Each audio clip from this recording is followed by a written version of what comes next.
tous. C'est un grand moment parce que on s'est connus en 2021, si je dis pas de bêtises, avec l'ami Tom. Et oui, j'attendais depuis longtemps qu'il puisse s'exprimer. Quelqu'un qui, je vous le dis franchement, hein, refuse 95% des invitations sur LinkedIn. Ben, il est là avec vous aujourd'hui.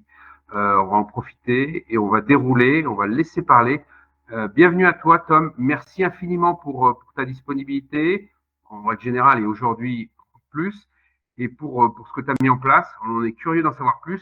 Qui es-tu, Tom? Tu es né en Belgique, c'est ça? Je dis pas de bêtises, hein? Ouais, je suis né en Belgique, ouais. J'ai toujours la nationalité belge. Où ça en Merci. Belgique exactement, précisément? Je te remercie quand même de m'accueillir. Je remercie également à toutes les personnes qui sont là de partager ce moment avec nous. Effectivement, j'accorde peu de rendez-vous sur les médias parce que l'important, c'est pas moi, c'est vous. Donc, j'essaie de vous mettre le plus en avant possible. Et voilà. Donc, voilà, je te laisse continuer, Olivier, pardon. Donc tu es d'où exactement en Belgique? À Schoten, à côté d'Anvers, Antwerpen. Ah, voilà.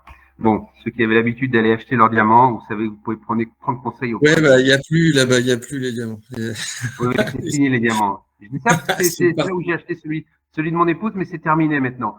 ouais, Donc, bon, il a plein c'est Dubaï. d'autres bons plans, donc n'hésitez pas. Il connaît bien le coin. Alors, Tom, on commence par le début. Tu as créé une boîte tout jeune, quoi. Tu avais un peu plus de 20 ans et déjà, tu étais dans l'entrepreneuriat. C'est un peu les bases que tu as jetées. Tu peux nous en parler un petit peu, s'il te plaît? Ouais.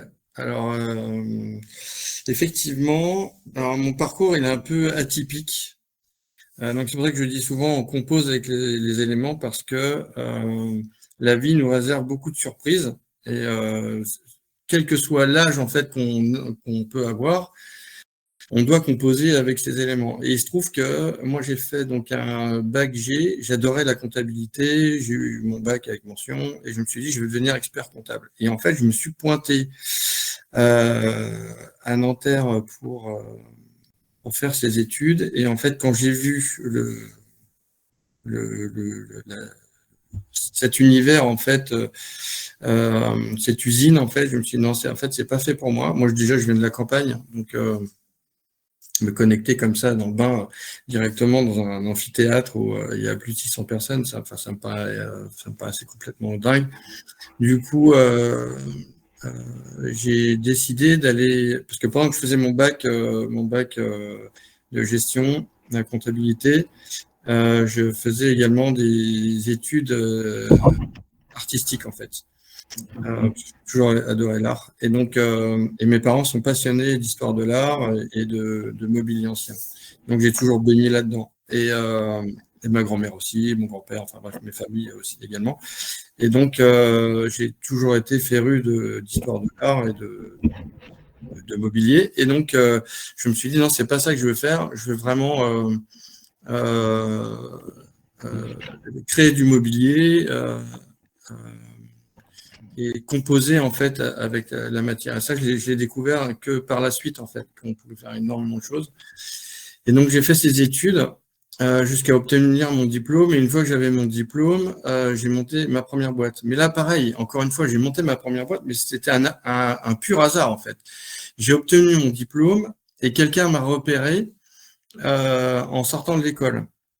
Et il se trouve que c'était un professionnel qui cherchait à lancer l'une de ses premières boutiques sur Paris. Et donc, j'ai fait une réunion avec lui. J'avais mon associé à côté de moi, enfin mon futur associé. Et on est reparti lors de cette réunion avec un chèque. La boîte n'était pas montée. Donc, je sors de la boîte, enfin du rendez-vous avec un chèque et je lui dis, bah, qu'est-ce qu'on fait? On est obligé de monter maintenant. Et donc, on a commencé notre première boîte comme ça. J'avais 22 ans. Et cette boîte, elle a duré enfin, elle existe encore, hein, mes associés continuent à travailler. Moi, je l'ai quittée en 2005 parce que je voulais changer de vie. J'en avais marre de travailler 7 jours sur 7, 24 heures sur 24 ou presque. Voilà. Et c'est là où j'ai rencontré CBRE. Donc tu intègres CBRE, donc Ouais, j'intègre. la grande société internationale spécialisée dans l'immobilier de bureau. Super. Alors, on s'est dit, mais comment tu peux passer en fait de l'ébénisterie et création de mobilier à CBRE? En fait, c'est assez simple. Lorsque j'ai monté cette boîte, ma première boîte, on faisait de l'aménagement de commerce, hôtels et de bureaux, et notamment dans les tours IGH, donc les immeubles de grande hauteur. Et là, on apprend énormément de choses sur la réglementation, sur la gestion en fait des flux, tout le côté opérationnel, technique et juridique. Et donc, j'étais vraiment féru en la matière. Et ça m'a permis de devenir en fait chez CBRE chargé d'affaires à grande surface, puis risk manager. J'ai fait risk manager pendant 10 ans. Enfin, je suis resté 14 ans chez CBRE. J'ai fait 10 ans en tant que risk manager. Et donc, je m'occupais principalement des BFA, les VFA, pour consolider les contrats, pour éviter qu'il y ait des contrats qui conviennent pas en fait aux preneurs en fait. Voilà.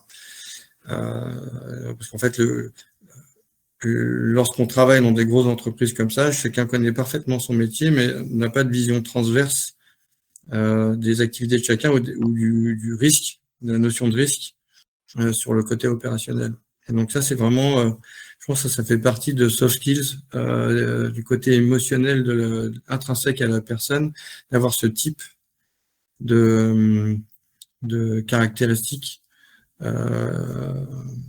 intellectuelles, on va dire, pour maîtriser et anticiper les risques.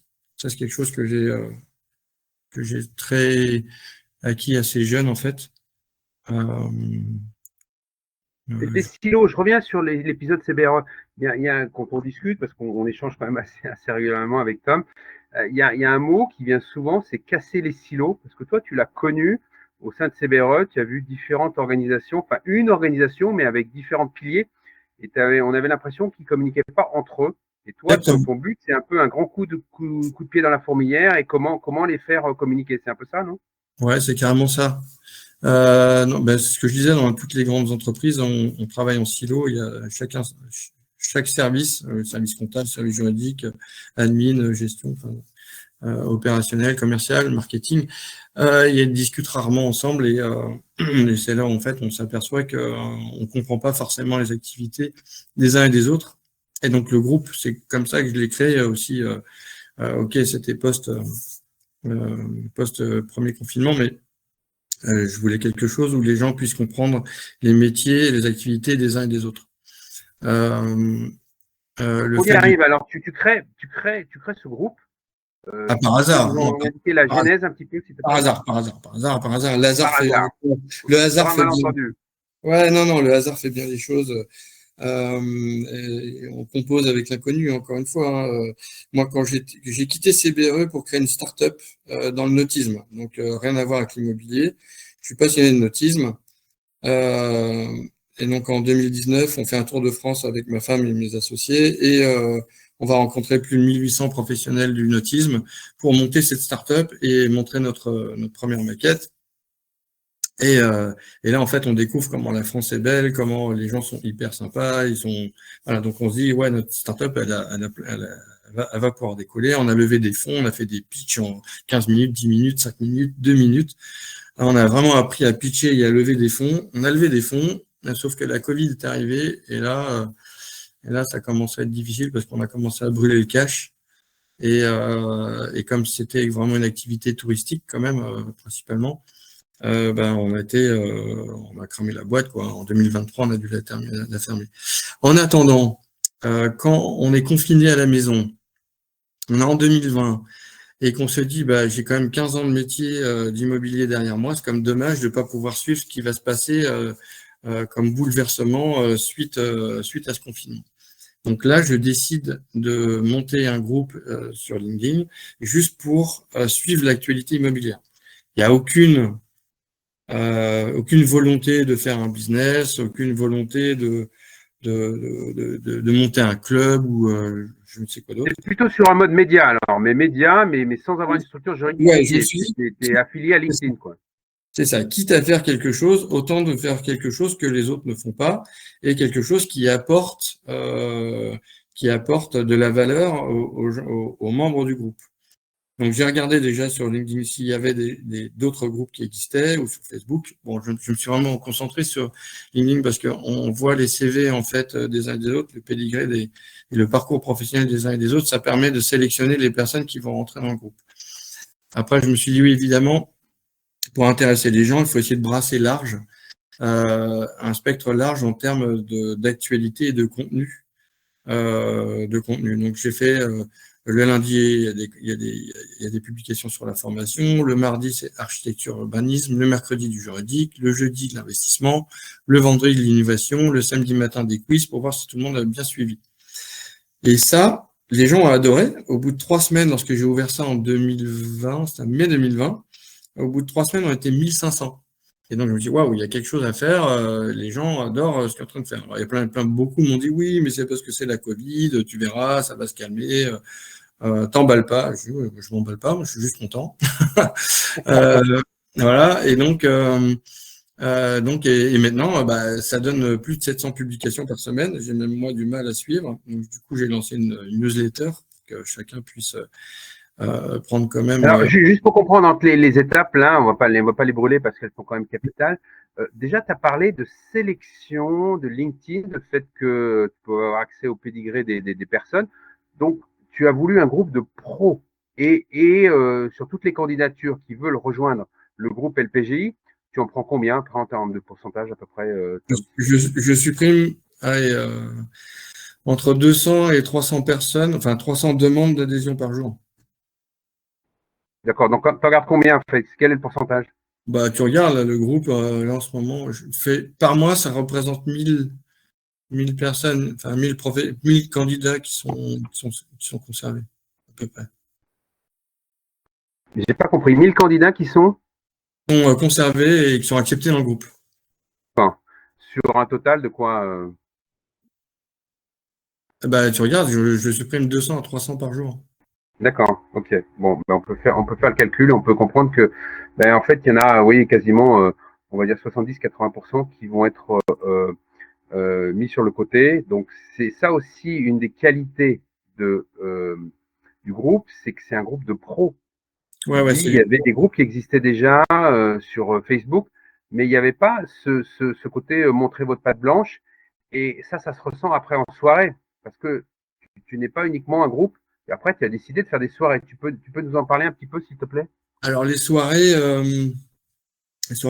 pareil, hein, c'est vraiment venu par hasard. C'est Corinne Frappin, en fait, qui publiait tous les mercredis dans la séquence IMO juridique. Il m'a dit, en mai 2020, elle m'a dit, 22, elle m'a dit, oui, Tom, je viens de faire mon afterwork, quand est-ce que tu fais le tien? Je dis, waouh, je n'avais pas du tout imaginé faire un afterwork. Je ne sais même pas d'ailleurs comment ça s'organise, mais c'est pas grave. Oui, je vais en faire un. J'ai pris le pari, du coup, il me restait 3 semaines avant les grandes vacances. Donc, j'ai dit, OK, je me dépêche. Je lance ça et j'ai choisi un lieu qui s'appelait La Démesure. C'était peut-être prémonitoire de ce qui allait se passer. Je pensais qu'on allait 30 ou 80, mais en fait, on s'est retrouvé plus de 300 personnes. Et là, ça a été de la folie. Les gens ont adoré.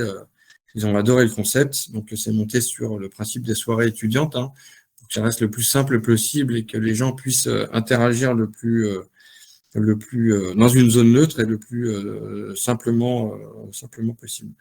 Et ce sont les régions qui se sont levées en disant, ouais, ça se passe toujours à Paris, ce type d'événement. Ce serait bien qu'on puisse faire ça en région. Je lui dis, toi qui as levé la main à Bordeaux, tu vas le faire à Bordeaux. Toi, tu as levé la main à Marseille, à Lyon, Lille. Et voilà, et en octobre 2022, on a refait une édition où il y avait 10 villes. Et là, pareil, ça a été un carton plein. On était plus de 2000 à faire la fête ensemble.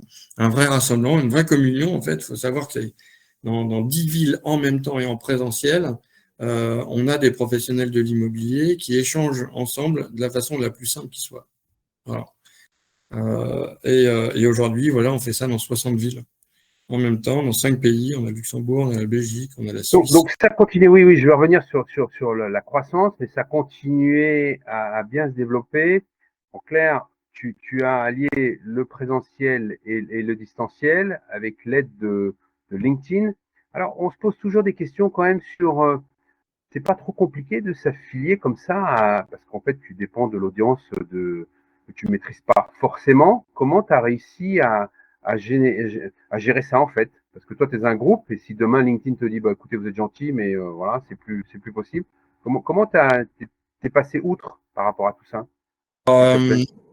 Effectivement, LinkedIn, c'est un outil qui est hyper bien pour faire du réseautage. Pour agrandir son réseau, il n'y a aucun problème. On peut faire énormément de choses, sauf que dans les groupes, c'est une vraie galère. C'est une galère sans nom. Il n'y a rien qui est automatisable, tout doit être fait manuellement.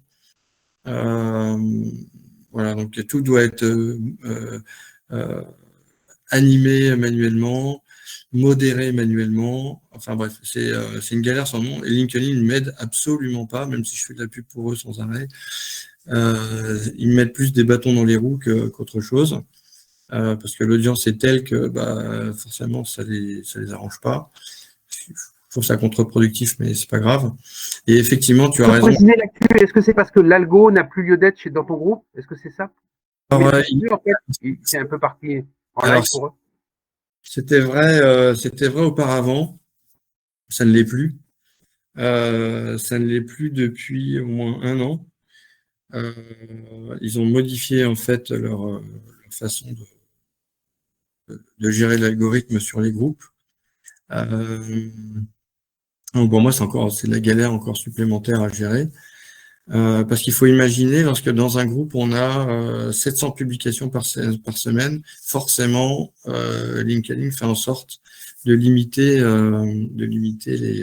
les publications ou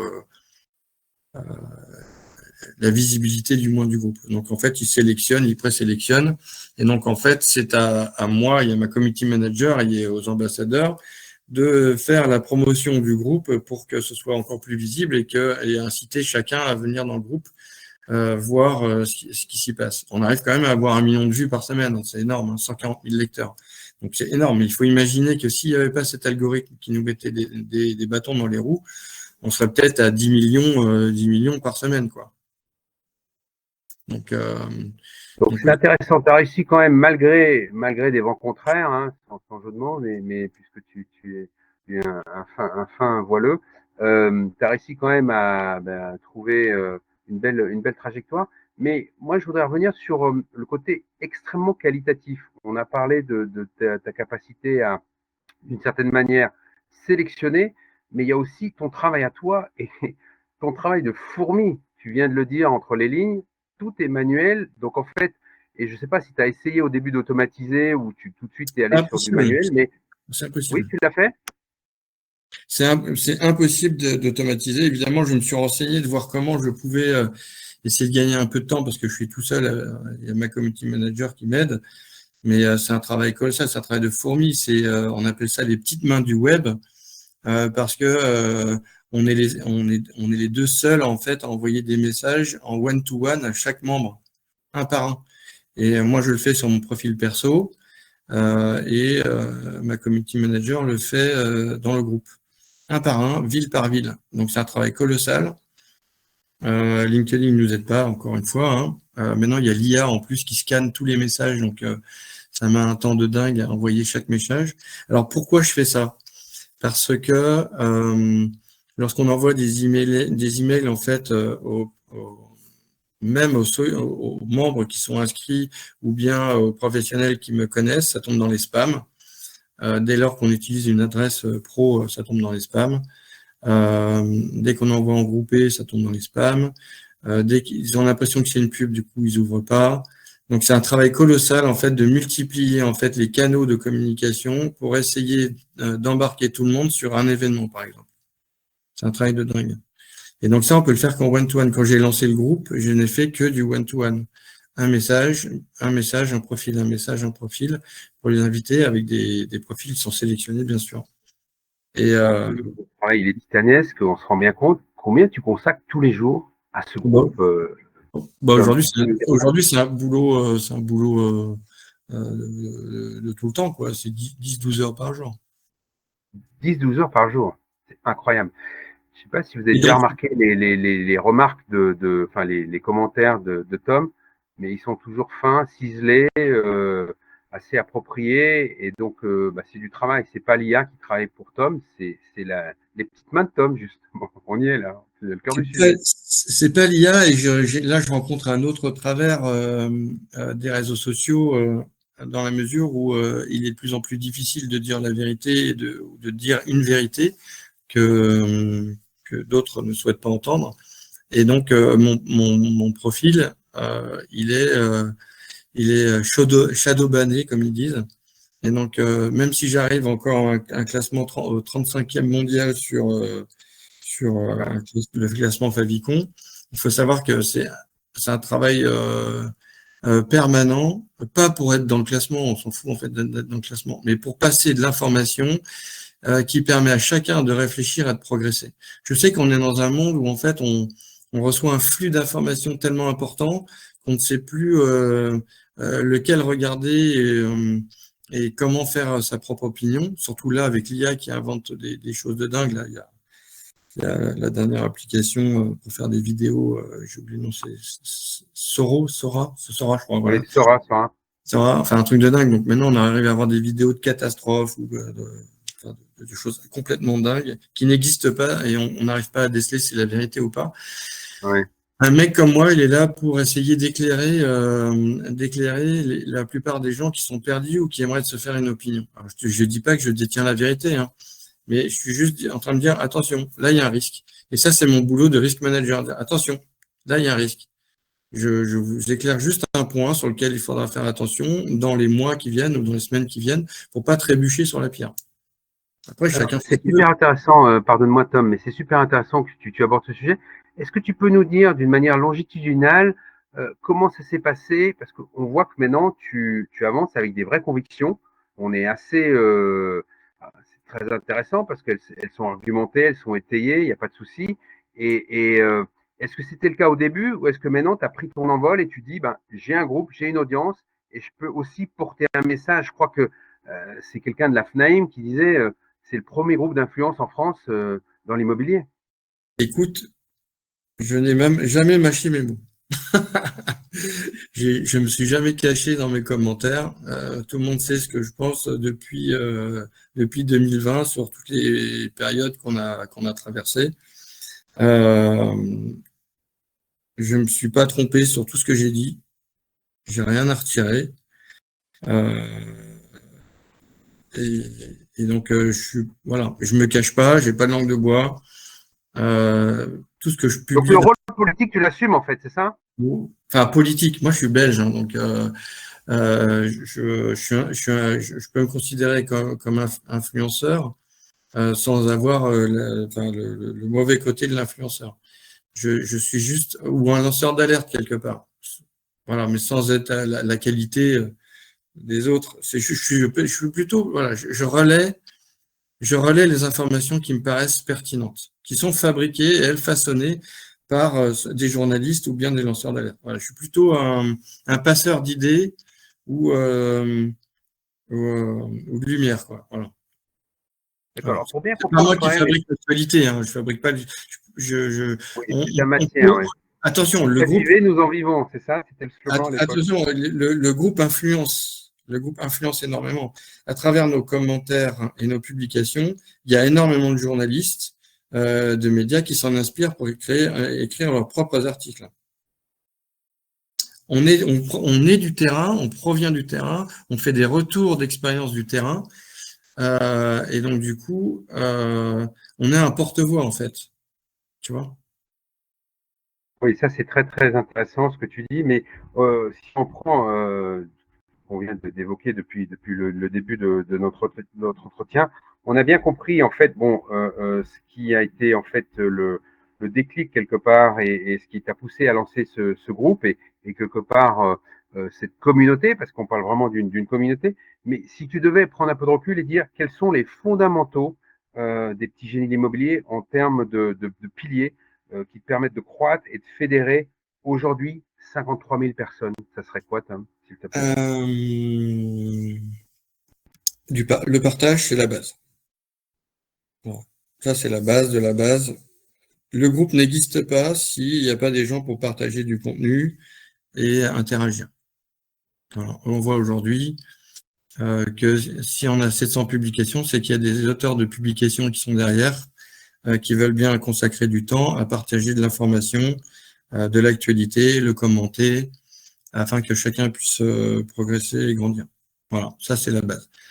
Tout seul, je peux rien faire. Je suis tout seul dans mon coin, voilà. Donc, voilà. Après, un autre pilier, une autre valeur fondamentale, c'est la réciprocité. Le groupe apporte, et donc tu en parles, et donc on grandit ensemble. C'est ce qu'on ressent aussi, enfin c'est ce qu'on peut voir aussi lors des after-work. Je t'offre un verre, tu m'offres un verre. Si je t'offre un verre et que derrière tu m'offres pas de verre, on fera jamais de business ensemble. Tu vois, c'est hyper simple. L'autre pilier, c'est l'authenticité. On s'invente pas une vie, quoi. On n'est pas là derrière un masque, on n'est pas là. C'est un zombie sur Internet de ne pas t'inventer une vie, parce qu'on parlait des influenceurs, ce qui se passe à Dubaï et tout ça. Toi, tu es ancré dans le local et il n'y a Et pas ouais, plus vrai que toi, tu quoi. sais que c'est primordial, en fait. Si tu veux construire quelque chose de pérenne, il faut que tu sois vrai. Si tu es dans le faux, tu peux aller nulle part. Tu vas t'inventer une vie, et à un moment donné, tu vas trébucher sur ton propre cauchemar ou ton propre mensonge. Au plus tu es vrai, au plus les gens veulent savoir sur toi et veulent t'accompagner. Au plus tu vas t'inventer une vie, oui, ça va durer un certain temps, puis tu vas comprendre que tu t'es fait avoir, parce que en fait, le mec qui s'est inventé une vie, soit il va te voler ton pognon, soit il fait ça pour le pognon. Voilà. Tom, tu peux nous parler aussi dans ce concept-là, dans cette singularité qui est la tienne, cette capacité que tu as eue à anticiper un peu sur le principe des big corporations, à devenir une entreprise à mission. Est-ce que ça signifie, et le fait que toi, si je me trompe pas, tu t'es dégagé de de toute obligation financière, de tout conflit d'intérêt. Tu peux nous en parler de ça, s'il te plaît? Alors là, pareil, c'était pas prévu, mais comme le groupe n'était pas prévu, la société que j'ai montée, LPGI SAS, LPJ Club SAS, n'était pas prévue, comme la société de mission n'était pas prévue. En fait, c'était fait de façon empirique. Le fait d'avoir un groupe où, au début, on est passé de 10 000, 20 000 au bout de 2 ans, forcément, j'ai eu plein de gens qui sont venus me voir, à me proposer des business à gauche, à droite, et je me suis dit, non, mais il y a quelque chose qui ne va pas, en fait, dans ce type de fonctionnement. J'utilise, en fait, une communauté, mais derrière, j'en tire parti pour mes propres business et à mes propres fins. Donc, ça veut dire que c'est pas équitable, il y a quelque chose qui fonctionne pas. Donc, je me suis dit, je veux m'écarter de tout ça, et pour pas qu'on puisse venir, pour pas que j'ai à me justifier tout le temps, j'ai inscrit dans les statuts de l'entreprise que c'était une société à mission statutairement engagée à fédérer et rassembler les professionnels de l'immobilier sans conflit d'intérêt. Voilà. Ça, c'est assis, le socle, il est là. Depuis, je suis plus embêté avec des gens qui viennent me proposer des choses qui peuvent certainement paraître très intéressantes pour des présidents de clubs, etc. Mais moi, je ne veux pas ça. L'objectif du groupe, c'est pas celui-là. L'objectif de la communauté, c'est pas celui-là. Donc, j'ai vendu mes boîtes. En 2023, donc j'avais plus le notisme, bon, ça s'était pas fait de ce fait, c'était autre chose. Mais en 2024, janvier 2024, j'ai vendu toutes les boîtes qui pouvaient avoir un conflit d'intérêt avec l'ensemble des membres. Voilà. Donc voilà, je fais plus en immobilier, je fais plus de BIM, je fais plus de location de scanner 3D, je fais plus de homestaging virtuel, voilà. Du coup, voilà, on est carré et le groupe, il ne sert qu'aujourd'hui à rassembler les professionnels de l'immobilier, à les fédérer, à faire en sorte qu'ils puissent faire du business ensemble. Et moi, s'il y a quelqu'un qui sort qui a réussi à rencontrer quelqu'un grâce au groupe ou bien grâce aux afterwork qui fait un chiffre d'affaires d'1 million grâce à cette rencontre, tant mieux pour lui. Je suis hyper content, mais je lui demanderai pas un fifrelant. Bravo, respect. Je pense que ça se perd aujourd'hui. Il a payé 5 balles, il est hyper content. La prochaine fois, soit il m'enverra un message, il m'enverra un petit merci, ce qui est plutôt rare. C'est étrange, mais bon, ce qui est plutôt rare. Et il viendra avec d'autres copains, ce qui est plutôt rare aussi, parce que quand on a la pépite, on veut la garder pour soi. Mais voilà, il y a des âmes bienveillantes qui comprennent ce qu'on est en train de faire. On n'est pas en soirée, on n'est pas loin de 10 000, enfin, entre 9 et 10 000 par an à venir aux afterwork. Donc c'est que derrière, les gens ont compris que il y avait un intérêt à construire quelque chose ensemble. Moi, mon regret aujourd'hui, ce serait, enfin, mon regret, c'est pas un regret, c'est plutôt un objectif. Et ça, je pense que ça dépend de tout à chacun de s'en saisir. C'est que cette communauté, en fait, elle soit embarquée dans une mission qui est commune. Alors, ça peut être un contre-pouvoir politique, parce qu'on voit très bien ce qui est en train de se passer. Ça fait plus de 60 ans, en fait, qu'on est en train de parler de crise du logement. Qu'est-ce qui s'est passé? Ben, moi, je vois qu'il y a toujours plus de gens qui dorment dans la rue, qu'il y a de plus en plus de gens qui sont en précarité de logement, et qu'en fait, in fine, les petits fours et les champagnes, ben, ça fait pas changer grand-chose pour améliorer les conditions des personnes qui sont en précarité. Et donc ça m'énerve un peu. Et je me dis, c'est quand même dommage d'avoir un groupe qui comptabilise plus de 50 000 professionnels de l'immobilier et de ne pas les embarquer là-dedans. Chacun est capable, en fait, de mettre sa pierre à l'édifice. C'est pas grand-chose, c'est une coordonnée, un contact. Tom, tu peux contacter cette personne pour t'aider à monter des projets immobiliers. Parce que là, on a monté une foncière en plus de l'assaut. Bon, t'es sur la foncière là, on va y arriver Tom, parce que je sais que c'est un de tes gros projets, ça te tient à cœur, mais juste avant de passer sur la foncière, si tu me le permets, tu as aussi, pour développer ces soirées dans 50-60 villes, tu t'es entouré d'un réseau d'ambassadeurs. Est-ce que tu peux nous en parler? Comment ça fonctionne? Qu'est-ce que ça apporte? Comment tu les gères? Comment tu gères aussi peut-être des déceptions, peut-être des contre-soirées, peut-être des gens qui ne voient pas l'intérêt général? Comment tu gères tout ça, s'il te plaît? Alors, les ambassadeurs, ils sont primordiaux. Sans les ambassadeurs, il n'y a pas de soirée. Sans la volonté de chacun, il n'y a rien. Mais il n'y a pas le groupe non plus. Il n'y a pas le groupe, il n'y a pas les soirées. Donc, ça dépend de chacun. Les ambassadeurs, c'est des bénévoles. Ils sont là, évidemment, ils ont leur business et qui sont contents d'être référents des petits immobiliers dans leur ville. Évidemment, ça apporte de la notoriété, de la visibilité. Évidemment, c'est bien. Mais ça dépend de la volonté de chacun. La personne qui a envie de rien foutre et rester dans son canapé, que ce soit un ambassadeur ou bien un professionnel de l'immobilier, bah, il aura son canapé. Pour les autres, bah, il y aura les rencontres. Il y aura la rencontre avec l'inconnu et les opportunités. Donc chacun fait comme il veut, mais voilà, donc il faut se bouger. Après,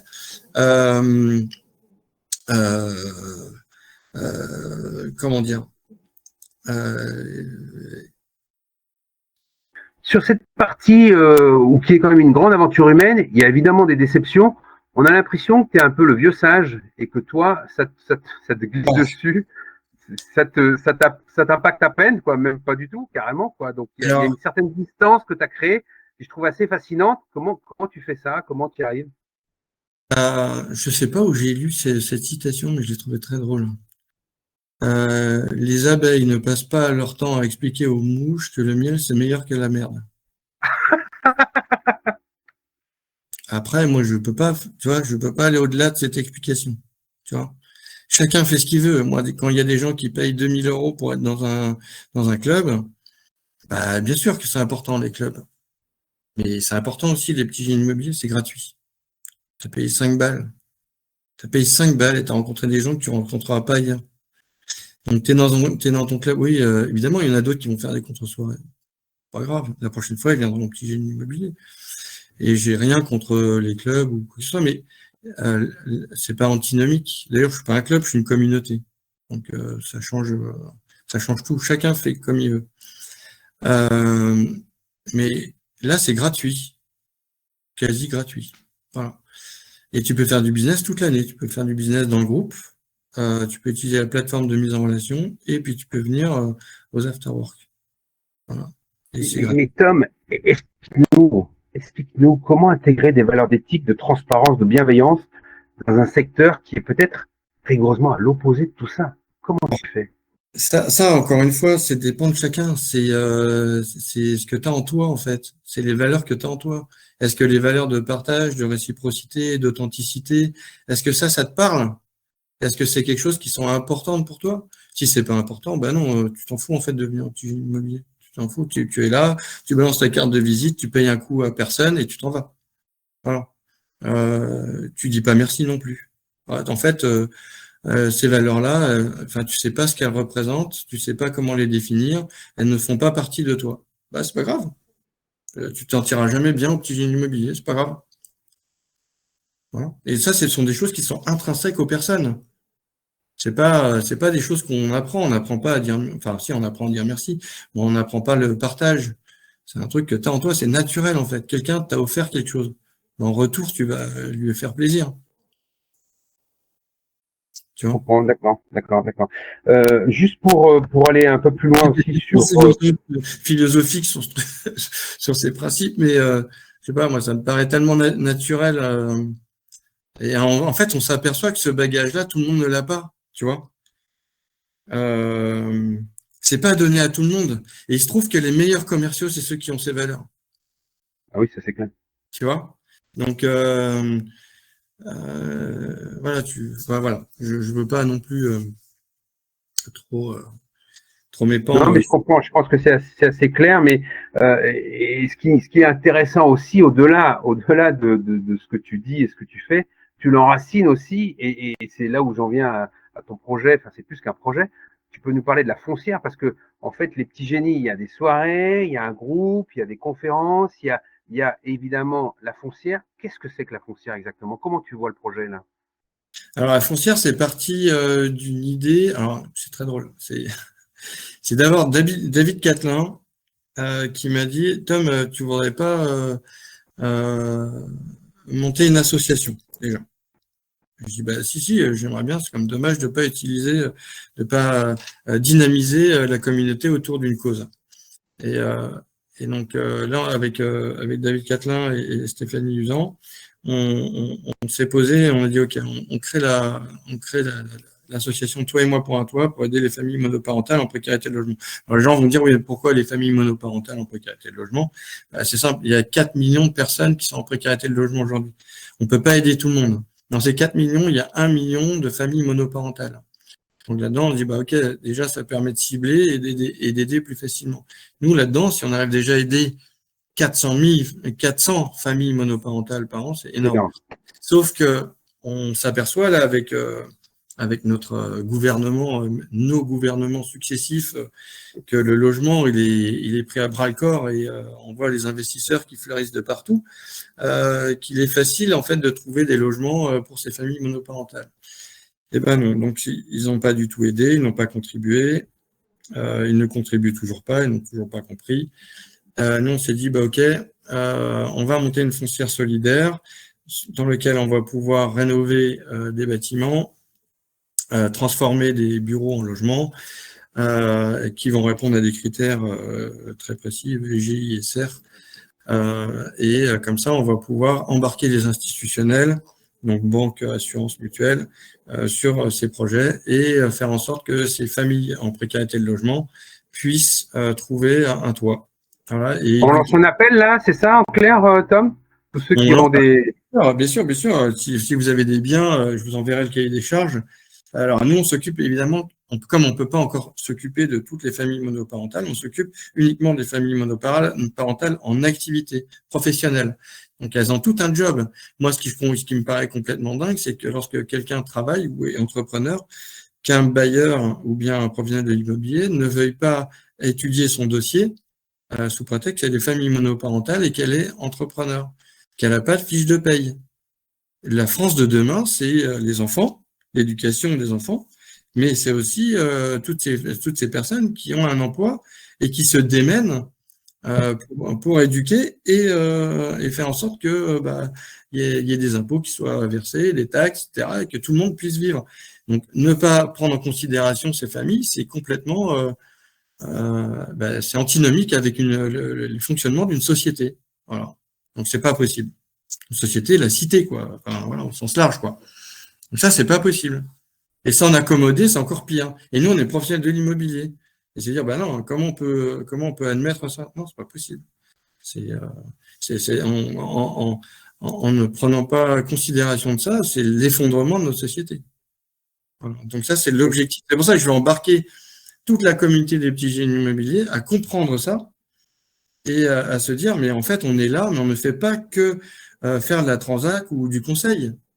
On a un autre rôle dans la vie que de juste faire. Une approche sociétale.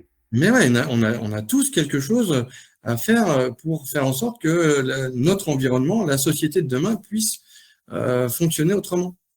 Et ça, on n'est pas obligé d'attendre les politiques. Moi, je vais demander aucune subvention de la part de l'État.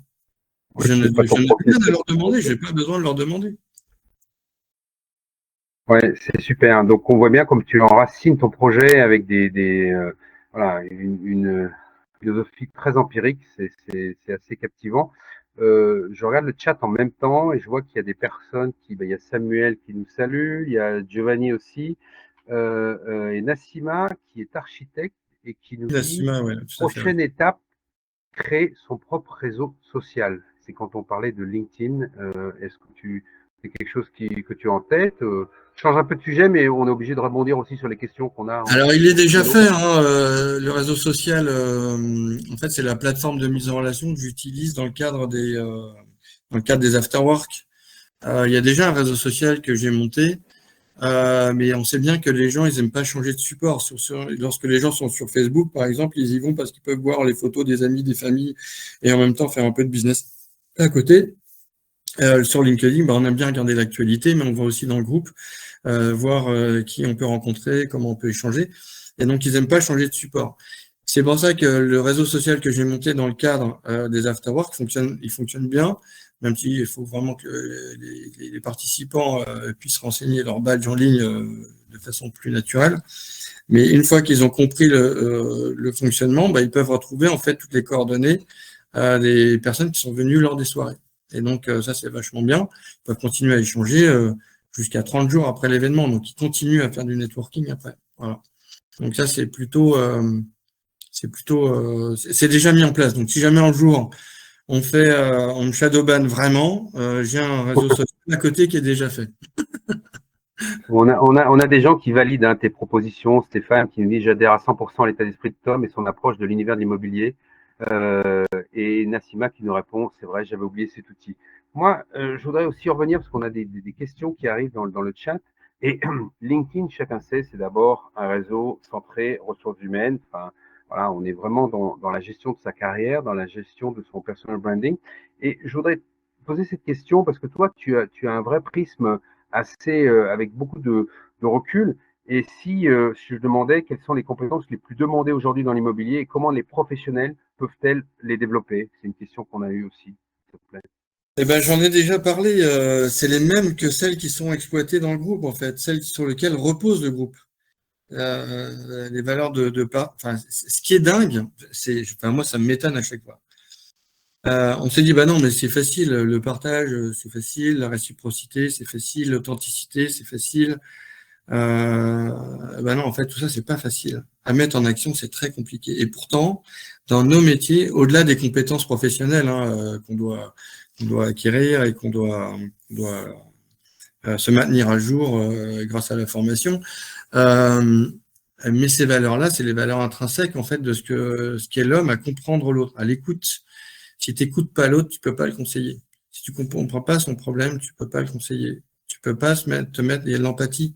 Si t'as pas ces soft skills-là, ces bagages-là en toi, ça sera difficile d'être commercial dans l'immobilier. Ça va être très compliqué. C'est vrai que derrière, il y a des notions d'argent, mais il faut d'abord comprendre que c'est d'abord de l'humain. Si tu comprends pas la problématique de tes clients et que tu ne vois que ta commission, t'es foutu. T'es foutu. Ça va marcher une fois, deux fois, ça marchait très bien lorsque les taux ils étaient très bas. Ça pleuvait de partout, les contrats tombaient. T'as jamais dû rappeler des anciens leads. Tu n'en avais rien à faire d'ailleurs. Mais là, maintenant, où c'est beaucoup plus dur, tu te dis merde, ces leads-là, j'aurais dû les appeler. Qu'est-ce que j'en ai fait? Je sais même pas où je les ai foutus. Et là, tu te dis, là, c'est cata. Ce qui va se passer là dans les prochains mois, dans les prochaines semaines, c'est l'IA qui va arriver. Si tu n'as pas ces valeurs-là en toi, mais tu es démonté, mec. Tu n'existes plus. Ton boulot, il est remplacé par l'IA. Il est remplacé par un moteur, par une série de questions qui d'ailleurs, c'est déjà fait dans tous les tunnels de vente. Maintenant, c'est comme ça, c'est hyper bien fait. Donc, le client, quand il t'attend, il attend déjà un sourire de ta part, une attitude, un merci, un bonjour, un au revoir, le fait d'être bien habillé, de savoir écouter, de savoir poser des mots, de réconforter, de donner des conseils. Quand tu sais pas, tu dis, il n'y a pas de problème, je reviens vers vous. Tu réponds dans la journée, tu réponds à un mail, tu réponds au téléphone. Ça, l'IA le fera jamais. Enfin, il pourra le faire. mais il donnera jamais en fait l'intention que toi tu peux donner. Si toi tu le fais pas, ton boulot il est mort. Autant passer par un ordinateur, il fera tout mieux que toi. Oui, on a Stéphane qui nous dit 20% de technique, 80% d'état d'esprit, donc le mindset, le fameux mindset. Et encore, ce mot, je sais pas que je n'aime pas. Mindset, en fait, derrière, il y a plein de choses. Il y a de l'action, en fait. C'est un état d'esprit et des actions. Le temps de la communication, il est révolu. Avant, on disait oui, il y a beaucoup. D'ailleurs, on voit bien avec Macron, c'était ça. Il disait, et derrière, il pensait que tout allait être fait. On voit bien, 8 ans plus tard, il a dit plein de choses et rien n'a été fait. Notamment dans le logement, il a dit plus personne dehors. Bah, je suis désolé, on a encore 330 000 personnes qui dorment dans les rues, donc 47 000 enfants. Bah, c'est juste complètement dingue. Dans la 5e puissance, on était passé 6e maintenant, puissance mondiale. Enfin bref, c'est n'importe quoi. La communication, elle est valable que si derrière il y a de l'action. Voilà. Tout ce que tu dis, tu le fais. Si tu le fais pas, t'es mort, t'es pas de confiance. C'est terminé. Voilà. Ouais, Et ça, on a une autre remarque de Stéphane, je te coupe, mais qui est super intéressante. Si je ne suis pas 100% humain, la machine est plus performante que moi. C'est pas mal ça. c'est exactement ça. Et on va se faire tous dépasser. Hein. J'ai écouté Idriss Aberkan hier qui disait que dans un port de Shenzhen, je crois, non, Shanghai, pardon, tout est automatisé. Avant, il y avait des milliers, des dizaines de milliers de Chinois qui travaillaient comme dockers. Et ben, tout ça, ça a été remplacé par l'IA et l'automatisation et la robotique. Ils travaillent 24 heures sur 24, 7 jours sur 7. Et ils n'ont rien besoin de faire. Il n'y a que quelques mecs dans les tours de contrôle. Donc on dit oui, non, t'inquiète pas, c'est comme une caisse enregistreuse automatique. Non, l'IA, c'est pas ça, ça remplace l'homme. Il n'y a aucun problème. Voilà. Le seul truc que ne veut pas l'homme, c'est que de voir un robot qui ressemble à un homme. Voilà. C'est pour ça que l'homme, il a encore un peu de chance, c'est d'être accroché à la Terre et accroché à l'humain. Mais tout le reste, il faut imaginer que vous posez une question dans une barre de prompt, c'est pas une personne qui vous répond, c'est des milliards de cerveaux qui sont mis ensemble. En une fraction de seconde, ils ont la réponse. Ils sont meilleurs que vous, il n'y a aucun problème. Mettez-vous ça bien dans la tête, le risque, il est là. L'humanité qui sera faible, l'homme qui sera faible, qui veut pas apprendre, qui veut pas lire, qui veut pas écouter l'autre, il est dégagé. Il sert plus à rien. Ouais, c'est intéressant de l'apporter comme ça. Et c'est vrai que on voit bien que tu as donné les fondamentaux du principe des petits génies, mais ça s'applique au quotidien. Et l'IA, C'est ça va ça. faire que renforcer tout ça. Ça va vraiment aller un peu plus loin. Moi, on a des questions. Il y a des gens qui se demandent si est-ce que tu es prêt avec ton humanisme, on le voit, il est sincère. Est-ce que tu es prêt, si on te fait une proposition politique, à t'engager en politique? Est-ce que tu penses que tu pourrais changer la donne, toi, Tom? Alors, en politique, non.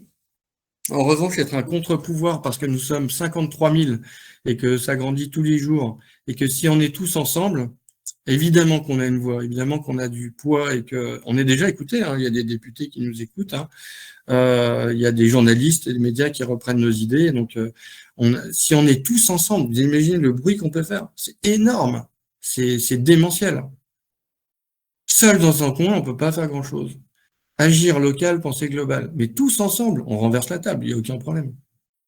Il y a des partis politiques qui ne sont pas autant de membres ou d'affiliés, des gens qui peuvent être engagés. Donc ouais, on est capable de faire plein de choses. D'accord. Donc c'est faire bouger les choses de l'intérieur avec les médias, le média que tu as créé en fait. Les Et on a, politiques, on peut embarquer des politiques dans ce qu'on fait, hein, sans pour autant avoir des petits fours et du champagne. Hein. Il suffit de discuter tous ensemble. Là, par exemple, lors d'un webinaire, comme on est en train de faire, on discute sur une question, on la travaille ensemble. Derrière, il y a des choses qui se dégagent. Eux vont évidemment capter des choses à faire et derrière, ils les mettront en place. Moi, je discute avec des députés sur des choses à changer. Derrière, évidemment, ils font ce qu'ils veulent parce que c'est leur arbitre. Mais en tout cas, ils en tiennent compte. Donc oui, on est capable de le faire. Mais rester dans son coin et dire oui, c'est silence. À ce moment, on dit oui, mais Tom, dans le groupe, il n'y a pas beaucoup de likes, il n'y a pas beaucoup d'interactions. Mais vous inquiétez pas, tout est lu, tout est lu, tout est vu. En MP, il y a énormément de choses qui se font. Tout le monde connaît, tout le monde se connaît, tout le monde connaît Monsieur Casquette. Mais oui, il faut pas croire, hein, on est regardé à la loupe. On est regardé. Oui, ça parle dans les couloirs, ça parle. Donc, aucun problème. Tous ensemble, on est capable de renverser la table, on est capable de faire plein de choses.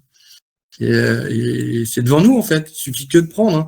Moi, je dis toujours, tout n'est que matière. Donc, la matière, on l'a. Et c'est à nous de la façonner, c'est à nous de la travailler. Voilà. Donc, voilà. Moi, je fais ça tous les jours. Lionel qui loue la présentation qui est fluide aux antipodes des pousseurs de porte du monde de l'immobilier. Tom, un discours sain dans un monde purement vénal. Belle morale, respect, ouverture d'esprit, une belle éducation. Bon, ben voilà. Ça, c'est un beau compliment. Tu vois, t'en avais pas, mais là, t'en as. Là, là, on les a, les compliments. Je pense que c'est sincère. Je pense que c'est très sincère, même. Merci, je prends. Voilà. Moi, c'est sympa. Merci, en tout cas, pour ces éléments-là. Moi, ce que j'aimerais comprendre, parce que ça fait un peu plus de 4 ans que je travaille avec Tom. C'est très agréable de travailler avec Tom, évidemment. Il est toujours super dispo et puis il vous fait grandir.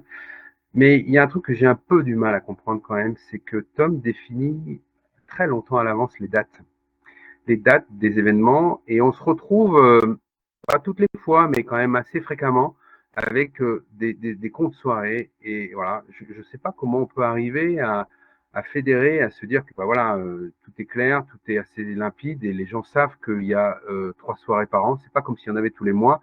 C'est pas un BNI qui va vous demander 1000 euros. J'ai rien contre les BNI, hein, c'est super les BNI et tous les autres clubs, génial. Et je pense qu'on a cette dimension sociétale. Comment on peut essayer de pousser un peu plus loin et de faire que ces dates soient quasiment inscrites dans le marbre, et qu'on arrive il y a 365 jours par an, je pense qu'on peut trouver d'autres dates, je sais pas, je peux me tromper, mais ça me semble un peu, moi, quand je vois ça, ça me. Tous intérêt, tout le monde a intérêt, y compris les clubs, à venir au Petit Génie Immobilier. Parce que un président de club ou même des membres de club, ils viennent au Petit Génie Immobilier, ils agrandissent leur club. Donc, ils ont tout intérêt, en fait, à venir. Il y a d'autres sociétés ou entités qui disent « Ah ouais, mais c'est ma soirée d'entreprise. » Ou soirée d'équipe. Mais c'est génial. Viens au Petit Génie Immobilier, tu vas voir. Tu vas apprendre plein de choses, et tes équipes de commerciaux, ils vont rencontrer plein de gens et ils vont se mettre dans le bain, aller rencontrer d'autres personnes qu'ils ne connaissent pas. Moi, quand les gens viennent à 3 dans ma soirée, ils viennent ensemble, et qu'au bout de 15 minutes ou une demi-heure, je les vois, ils sont encore ensemble, je leur dis « Mais qu'est-ce que vous faites ensemble ? Vous n'êtes pas venus là pour rester ensemble. Là, les 120 personnes qui sont là, elles ne seront plus là demain. Et vous n'avez pas discuté avec elles. C'est quand même dommage. Je vous ai offert sur un plateau d'argent 120 personnes, 120 professionnels avec qui vous allez pouvoir discuter. Il y a un parcours derrière chaque personne. Il y a une opportunité. Et toi, tu restes là avec tes collègues que tu pourras revoir demain. Complètement bête. Ça n'a pas de sens. J'entends. Donc, regardez bien les dates. Elles ont changé. Le prochain, c'est le 12 mars. Je le dis comme ça, c'est clair. Ouais, 12 mars, 11 juin, 15 octobre. C'est vraiment des moments sympas. Venez, vous prenez pas la tête, tranquillou. Ça vaut vraiment le coup, partout en France. Ça est essaimé aussi à l'étranger. Tu peux nous donner quelques éléments sur l'étranger, Tom, s'il te plaît? Alors, il y aura Bruxelles, il y aura la Suisse. À Luxembourg, je recherche encore elle y était, mais là, il y a Alexandre qui aimerait bien trouver un autre ambassadeur ou plusieurs ambassadeurs à ses côtés. Super. L'Espagne, c'est pareil, Céline, elle a du mal. Il faudrait retrouver du monde pour l'aider. Voilà, mais il y a le Costa Rica avec Christophe. Donc ça, c'est top. Si vous voulez faire un tour au Costa Rica, je vous donnerai les coordonnées avec Christophe. C'est un pays magnifique. Voilà. Et moi, j'ai l'Afrique du Sud qui peut peut-être t'aider. Hein. Génial. Et les gens adorent. Alors, il faut, quand on ouvre un marché, donc le mieux, c'est qu'il soit francophone, parce que le but, c'est quand même de faire du business. C'est un Français qui est là-bas, depuis 20 ans, dans l'IMO. C'est hyper important. On se comprend mieux lorsqu'on parle la même langue. On n'a pas le barrière de la langue, même si certains parlent très bien anglais, mais ça suffit pas, parce qu'on peut avoir des non-dits ou voilà, des choses qui ne se déroulent pas forcément comme on le souhaiterait. Et c'est plus facile pour faire du business aussi, quoi. Voilà. Je sais qu'avec EXP, c'est évidemment plus facile parce que vous avez une plateforme de dingue qui couvre tout le monde entier. Merci Tom, j'en attendais pas tant. Merci, c'est sympa. Voilà. Si j'avais pas monté ce groupe, je suis allé chez EXP. Mais bon, Ah, yes. Mais je l'avais déjà dit parce que je trouve ça génial comme concept. Voilà. Et sinon, non, mais voilà. Donc, n'hésitez pas si vous connaissez des gens qui souhaitent ouvrir de nouvelles villes ou dans lesquelles il se passe rien et qu'on pourrait faire des choses, aucun problème. Les ambassadeurs, ils sont tout à y gagner, et les participants également. Voilà. Et il y avait peut-être un autre truc, si j'ai encore un peu le temps. Vas-y, n'hésite pas. Parce que c'est un sujet qui est assez important. Parce qu'on essaye, en tant qu'entrepreneur ou lorsqu'on souhaite monter en fait une entreprise, on souhaite tout mettre sur papier. Toujours, c'est pas un mal, hein, mais il y a que Mike Horn qui disait si déjà c'est à 5% de ton plan qui est monté, tu peux partir en randonnée. Là, il faut peut-être pas déconner. Mais si déjà tu as mis sur papier tout ton projet et que tu as déjà bien cerné la chose, c'est déjà bien. Sauf que lorsqu'on est entrepreneur ou bien lorsqu'on a la tête dans le guidon, on laisse des sensations, enfin, ou des phénomènes de côté. Et ces phénomènes, c'est l'émotionnel. Souvent, on oublie de mettre l'émotionnel en fait dans sa prise de décision. C'est l'intuition. On oublie son intuition. C'est vraiment banni des entreprises, l'intuition. Et l'inconnu, on ne tient pas compte de l'inconnu. Donc, on monte notre plan. Tout notre plan, il est monté. Et en fait, on y va, on reste enfermé en fait dans notre projet et on se dit qu'on n'a pas besoin d'écouter ou de regarder l'inconnu. Et pourtant, c'est les meilleures opportunités, elles se trouvent une fois qu'on a rencontré l'inconnu. C'est hyper important, hyper important. Je le dis souvent, hein, je passe mon temps à le dire, mais on oublie trop souvent les stimuli et les phénomènes extérieurs. Et pourtant, les stimuli nous permettent d'ouvrir les yeux et de dire, OK, là, il y a quelque chose et je vais pouvoir peut-être transformer mon projet. Et les phénomènes extérieurs, c'est une opportunité qui vient à toi, alors tu l'as pas demandé. Et si tu fermes les yeux ou tu t'en rends pas compte, tu passes à côté d'un développement. Et ce développement, il est important. Donc, il faut jamais, jamais, jamais fermer la porte. Ne pas avoir peur, déjà, et ne jamais fermer la porte à l'inconnu. Voilà, c'est ce que je souhaitais dire. Super, Tom. On a une dernière question qui concerne en fait ta newsletter. C'est vrai qu'on n'en a pas parlé. Elle est conséquente. Tu peux nous en dire un mot, s'il te plaît? Ouais, alors dans la newsletter, donc je reprends C'est combien d'envois? Alors on est à 23 700, je crois. Je crois 24 000, d'accord. Ouais, quasiment 24 000 lecteurs hebdo. Dans cette newsletter, on a évidemment les pépites de la semaine, où là, je balance du lourd.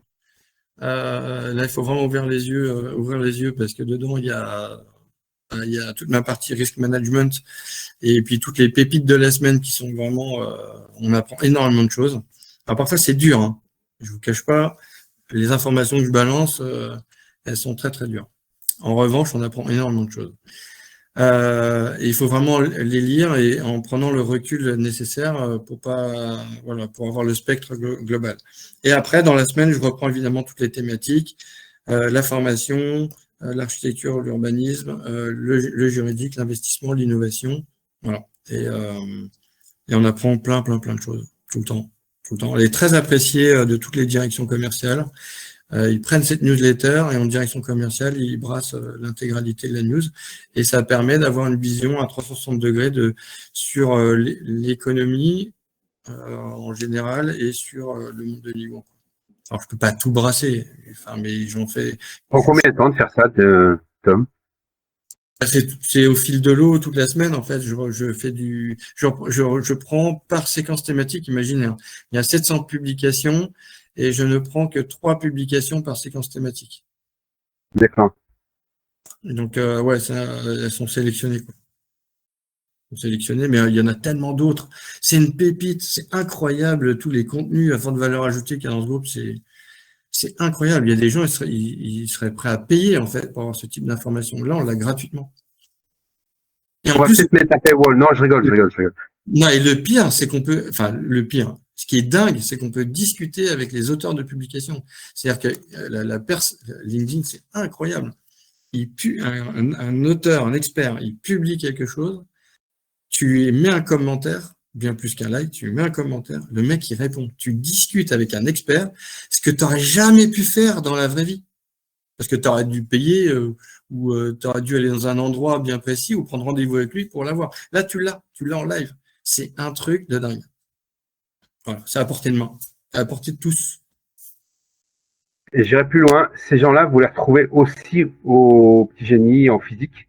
Bien sûr. Je pense notamment à Olivier Landrevi, enfin plein de gens qui sont hyper abordables, qui sont, excusez-moi du terme, mais des tronches, la tête bien faite, la tête sur les épaules, qui vous éclairent, d'une humilité rare. Je prends Olivier, mais il y en a plein d'autres, et ils sont à même d'échanger avec vous, un peu sous le mode des soirées étudiantes. Je crois que c'était la genèse au départ de ces soirées, mon cher Tom, et je crois qu'elle est toujours là. Il y a une informalité qui crée du lien et qui crée une vraie convivialité. C'est ce qu'on a essayé de faire pendant 1 heure aujourd'hui. Je voulais remercier infiniment Tom pour sa disponibilité.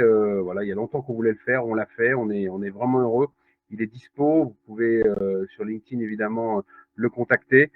Si vous avez d'autres questions, n'hésitez pas. On a balayé beaucoup de sujets.